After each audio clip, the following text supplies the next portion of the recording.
Fala galera, beleza? Deus, pátria, família, liberdade. Que Deus abençoe você e lute pela sua pátria que você vai conseguir. Vamos ver agora um vídeo do nosso amigo, pelo menos meu amigo, eu considero como amigo, Caio Coppola, falando do paladino da verdade, paladino da justiça, o homem que foi chamado de careca pelo presidente da Argentina. Vamos falar dele, é ele mesmo, o Xandaquistão. Vamos escutar o Caio Coppola falar de Xandaquistão, beleza? Então, vamos pro vídeo. O brasileiro comum deveria estar com inveja do presidente argentino e até o final desse comentário você vai entender por quê. Mas antes de mais nada, você viu o que o Milei disse sobre o ministro Alexandre de Moraes? Para colmo, la basura calva no me permitió visitar a mi amigo injustamente encarcelado. Pois é, a fala foi feita nesse final de semana durante um discurso inflamado na convenção partidária que oficializou Flávio Bolsonaro como candidato à presidência da República. E por serem palavras de um chefe de Estado eleito em um regime democrático e cujo país é nosso terceiro maior parceiro comercial, esse desabafo do Javier Milei escancara a crise institucional que assola o Brasil e joga certa luz sobre episódios lamentáveis de censura e perseguição política. Aliás, é impressionante como Jair Bolsonaro, mesmo encarcerado e amordaçado, continua sendo tratado como uma ameaça pela oligarquia do judiciário. Eu me refiro especialmente à facção do STF representada por Alexandre de Moraes, um ministro muito criticado no debate público nacional e internacional por, supostamente, restituir a censura prévia no Brasil, atropelar a lei eleitoral, prorrogar investigações criminais indefinidamente, desrespeitar decisões soberanas do Congresso, não aplicar a lei penal vigente no país, perseguir opositores fora da sua jurisdição, alongar o prazo de prisões sem julgamento, sentenciar réus primários e não violentos apenas desproporcionais, julgar casos em que é vítima e parte interessada e, nas palavras da imprensa estrangeira, participar de um golpe de Estado na Suprema Corte do Brasil. Tudo isso sem falar na sua relação pessoal com Daniel Horcaro e também nos contratos multimilionários entre o Banco Master e o escritório da sua família, fatos que contribuíram para colocar o STF na órbita do maior escândalo financeiro da história do país. É nesse contexto que Javier Milei, presidente da Argentina, se referiu publicamente a Alexandre de Moraes como um lixo, manifestando profunda indignação com a decisão monocrática do ministro que o impediu, enquanto chefe de Estado de uma nação democrática, de visitar Jair Bolsonaro, um ex-chefe de Estado de outra nação democrática que, como se sabe, está em prisão domiciliar. A decisão soa ainda mais absurda quando comparada com precedentes e com julgados recentes, tanto da justiça argentina quanto da justiça brasileira. Ano passado, antes das eleições legislativas na Argentina, Lula da Silva foi autorizado a visitar sua amiga e companheira Cristina Kirchner, ex-presidente presa e sentenciada por corrupção. Da mesma forma, quando estava hospedado na Polícia Federal, depois de condenações unânimes em 3 instâncias por corrupção e lavagem de dinheiro, Lula da Silva também foi visitado no cárcere às vésperas das eleições de 2018 por mais de 10 autoridades estrangeiras, incluindo o então candidato Alberto Fernandes, que depois veio a se tornar presidente da Argentina. Mas espera aí, se todos são iguais perante a lei, por que Lula pode visitar e ser visitado, mas Milei e Bolsonaro não têm esse direito? Diante dessa flagrante injustiça, fica mais fácil compreender a revolta do presidente argentino. Esto no es más que una clara muestra de la injusticia de su detención y su claro carácter vengativo. E é aqui que a imunidade diplomática e os privilégios do cargo criam um abismo entre Milei e nós outros simples mortais. Isso porque o presidente argentino goza de um direito que o brasileiro comum perdeu há muito tempo, o direito de criticar o caráter de um integrante do Supremo. Por aqui, atacar a honorabilidade de um ministro do STF pode sujeitar a pessoa a uma investigação sigilosa, por prazo indeterminado, sem acesso aos autos do processo e sob a suspeita de ter praticado crimes contra a própria democracia. Eu estou falando do famigerado inquérito das fake news, um procedimento autoritário sem fim, instaurado de ofício pelo tribunal há mais de 7 anos e considerado irregular por autoridades do Ministério Público, pela imprensa e até pela OAB.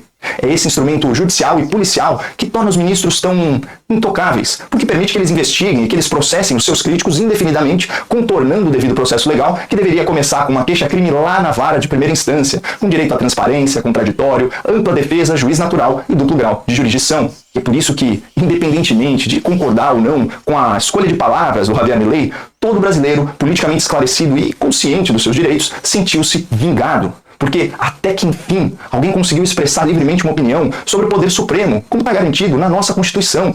Pelo menos assim dizia a lei antes da interpretação criativa de ministros que enxergam o povo de uma maneira muito peculiar. Censura é proibida constitucionalmente, é proibida eticamente, é proibida moralmente, é proibida, eu diria até espiritualmente.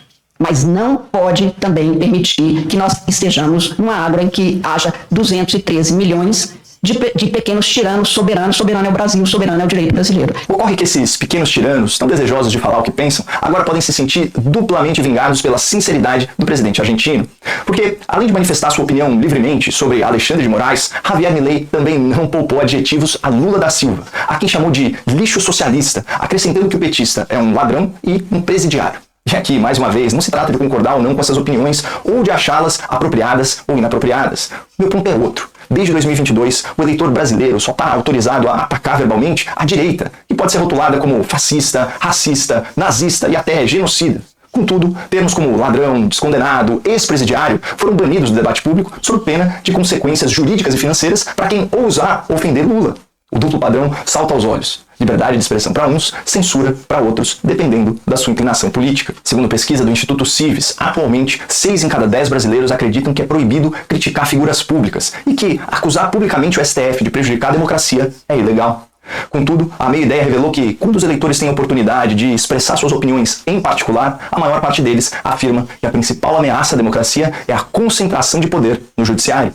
Em outras palavras, o eleitor sabe qual é o problema, mas já perdeu a coragem de dizê-lo em voz alta. É ou não é pra gente ter inveja de Javier Milei, que pode vir ao Brasil e falar o que pensa, como promete a nossa Constituição, mas sem o risco de ter sua vida arruinada, como ameaça o inquérito no STF?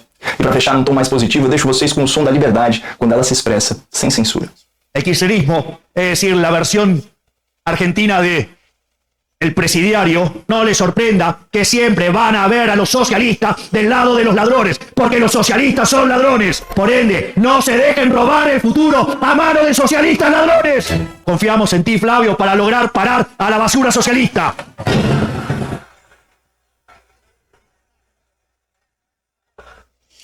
Muito bom, né, pessoal? Muito bom.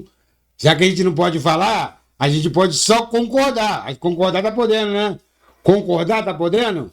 Hein? Será que você vai fazer assim um compartilhamento das imagens, da fala? Tá podendo no Brasil? Não sei, vamos ver. Se eu tiver aqui amanhã, pode ser que tenha podendo. Eu não sei, né? Tá difícil, tem muitos aí. Eu sou pequenininho. Mas quando é mais grande um pouquinho, aí os caras mandam busca apreensão na casa, quer saber da vida do cara todinho, só porque ele apoia um lado da política. Juízes que não era para se meter nisso,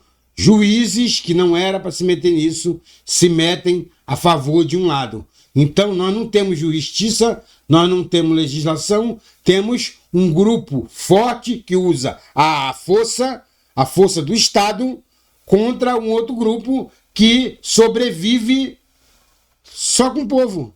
Só o povo. Aonde a direita tá, a multidão tá. Aonde a esquerda tá, só tá os mortos de fome que...